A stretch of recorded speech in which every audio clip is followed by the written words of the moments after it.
எல்லாருக்கும் வணக்கம். இன்னைக்கு வந்து ஒரு இறா குழம்பு செய்ய போகிறேன். அது வீட்டில் எனக்கு எப்படி செய்வீங்கன்னு எனக்கு தெரியல. நான் வந்து நாட்டுக்காய், உருளைக்கிழங்கு, முருங்கைக்காய், வெண்டைக்காய், கத்திரிக்காய் 4 காய் தான். நம்ம வந்து தேங்காய் போடல, முந்திரி போடல, கசகசா போடல, எதுவுமே போடல. பாதாம்லாம் நான் எப்பவுமே போடுவேன். ஒரு குழம்புக்கு நான் எதுவுமே போடல. வெறும் பிளைனாக நாட்டுக்காய் போட்டு எறா போட்டு குழம்பு ஒயிட் ரைஸுக்கு செம்ம சூப்பராக இருக்கும், நல்லாயிருக்கும். அதை நீங்கள் வீட்டில் செஞ்சு பாருங்கள். இப்போ தேவையான பொருள் நான் என்னென்னு நான் உங்களுக்கு சொல்கிறேன். டக்குன்னு எறா இருக்கா, காய்ங்க இருக்கா, உடனே சட்டுன்னு செஞ்சிடலாம் குழம்ப. ஒரு 10 நிமிஷத்துல செஞ்சு நம்ம கொடுத்துடலாம். அவ்வளோ ஒரு டக்குன்னு செய்யக்கூடிய குழம்பு தான் நான் இன்றைக்கி உங்களுக்கு செஞ்சு காமிக்க போகிறேன். அது தேவையான பொருளாக நான் என்னென்னு காமிக்கிறேன்.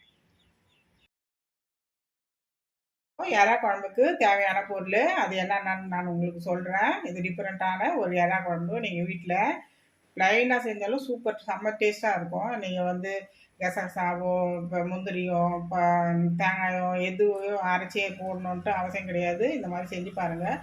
சாப்பாட்டுக்கு அவ்வளோ அருமையாக இருக்கும். இட்லி தோசைக்கும் அவ்வளோ சூப்பராக இருக்கும். தேவையான பொருள் என்னென்னா, முதல்ல இஞ்சி பூண்டு பேஸ்ட்டு, அப்புறம் வெங்காயம், தக்காளி. நம்ம புளி எதுவுமே ஊற்ற போகிறதில்ல. தக்காளி, அப்புறம் எறா ஒரு 1/2 கிலோக்கு எறா இருக்குது. இதுக்கு காய் வெண்டைக்காய், கத்திரிக்காய், உருளைக்கிழங்கு, முருங்கைக்காய்.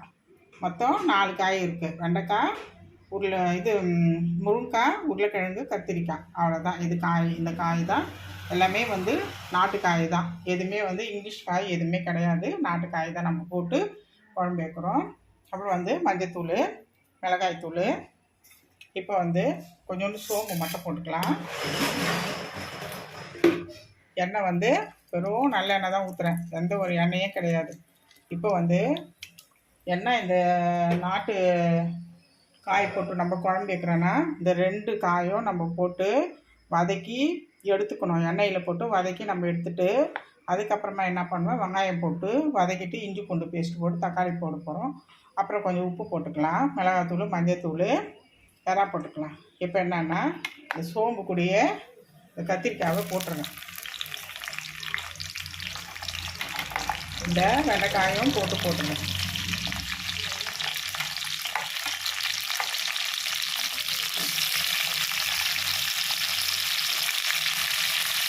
இப்போ இது வந்து நல்லா வதங்கணும். இது வதங்கிட்டு தான் நம்ம அதுக்கப்புறமா தான் நம்ம வெங்காயம் போட போகிறோம். அதுக்கப்புறமா இந்த காயெல்லாம் போட்டு ஒரு 1/2 ஒரு 10 நிமிஷம் நல்லா வெந்துக்கணும். அதுக்கப்புறமா தான் லாஸ்ட்டாக நம்ம இந்த காய் போட போகிறோம். டேஸ்ட் வந்து அவ்வளோ சூப்பராக இருக்கும். எங்கள் வீட்டில் செய்யுங்க. நான் சொல்கிற மெத்தடில் நீங்கள் செஞ்சுட்டே வாங்க. அது நல்லா வதங்கட்டும். சுருளை கத்திரிக்காயும் வெண்டைக்காயும் நல்லா வதங்கி நல்லா வந்துடுச்சு.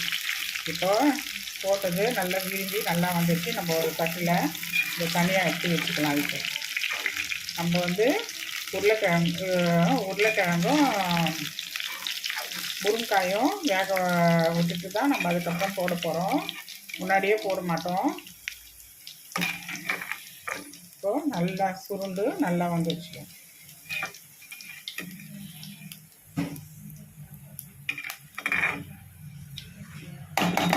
இப்போ இதில் சோம்பு அப்படியே இருக்குது, நம்ம வதக்கி இப்போ எடுத்து வச்சுட்டோம். இப்போ கத்திரிக்காயும் வெண்டைக்காயும் வதக்கி வச்சாச்சு. இப்போ என்ன பண்ணலாம், வெங்காயத்தை போட்டுக்கலாம்.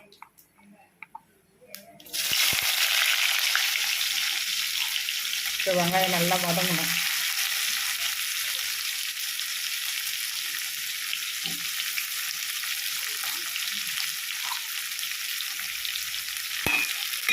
வெங்காயம் நல்லா வதக்கிட்டோன்னா அதுக்கப்புறம் தக்காளியை போட்டு உப்பு போட்டுக்கலாம். அப்போ தான் தக்காளி வந்து நல்லா மசிஞ்சு டக்குன்னு வதங்கி வந்துடும். இப்போ வந்து நல்லா வெங்காயம் நல்லா வதங்கி வருவோம். இப்போது நல்லா வெங்காயம் நல்லா வதங்கிடுச்சு.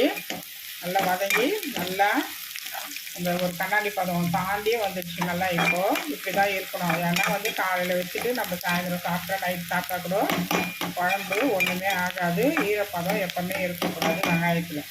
அது ஈரப்பதம் போயிடணும். இப்போ வந்து தக்காளியில் வந்து உப்பு போட்டு வச்சுருக்கேன். இப்போ வந்து தக்காளியை நம்ம போட்டுக்கலாம்.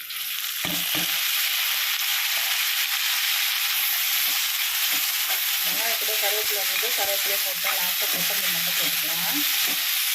இப்போது தக்காளி வந்து நல்லா உப்பு போட்டுக்கனால நல்லா சீக்கிரமாக கலந்து வந்துடும். நல்லா அது வதங்கி நல்லா வரும். இப்போ வெங்காயம் போட்டோம். வெங்காயம் நல்லா வதங்கிடுச்சு.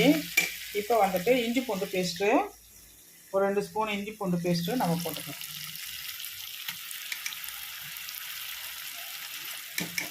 போதும். இது நல்லா கலரி விட்டுட்டு நல்லா மேஷ் ஆகிடுச்சு. தக்காளி வெங்காயம் இஞ்சி பூண்டு எல்லாம் நல்லா மேஷ் ஆகி நல்லா சூப்பராக வந்துடுச்சு. இப்போ வந்து நம்ம மஞ்சள்தூள் ஒரு 1/2 ஸ்பூன்,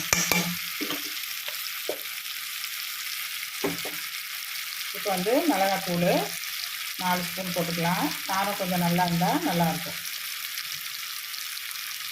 இப்போ போட்டுட்டேன். இப்போ இதை நம்ம கலரி விட்டுட்டு இப்போ என்ன நான் போட போகிறேன்னா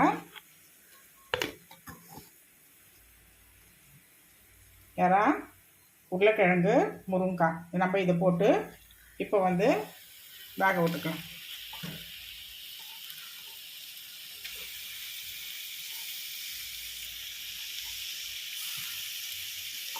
இப்போ உருளைக்கிழங்கு போட்டுக்கலாம்.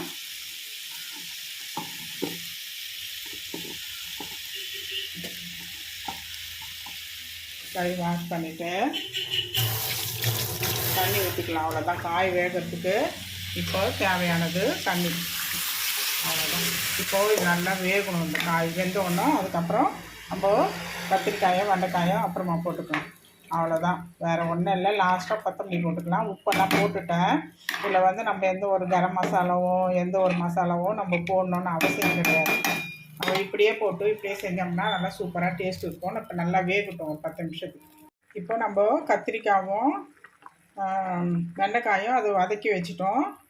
இது கொத்தமல்லி வச்சுருக்கேன். ஏற்கனவே நான் வந்து கருவேப்பிலை போட்டுட்டேன். உருளைக்கிழங்கும் முருங்காயும் இப்போ நல்லா வந்து முக்கால் பதத்துக்கு நல்லா வெந்துடுச்சு. குழம்பு நல்லா கொதித்து வந்துடுச்சு. இப்போ நான் என்ன பண்ணுறேன்னா இப்போது வெண்டைக்காயும் கத்திரிக்காய் இதில் போட்டுக்கேன். இதிலே கொத்தமல்லி போட்டுட்டேன்.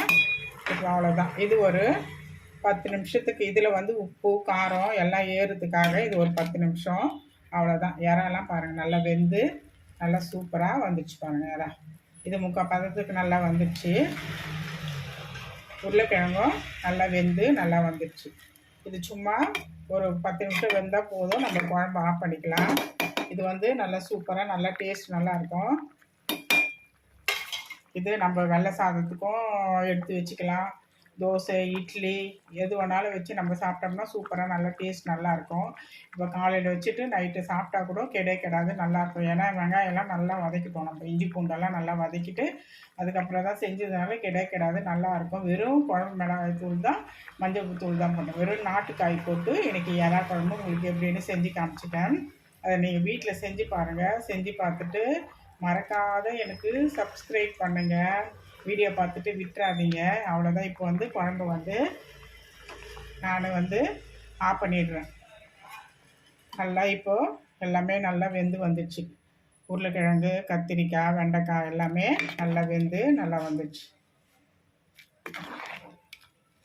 அவ்வளோதான். சூப்பரான நாட்டு எறா குழம்பு, நாட்டு காய் போட்டு எறா குழம்பு.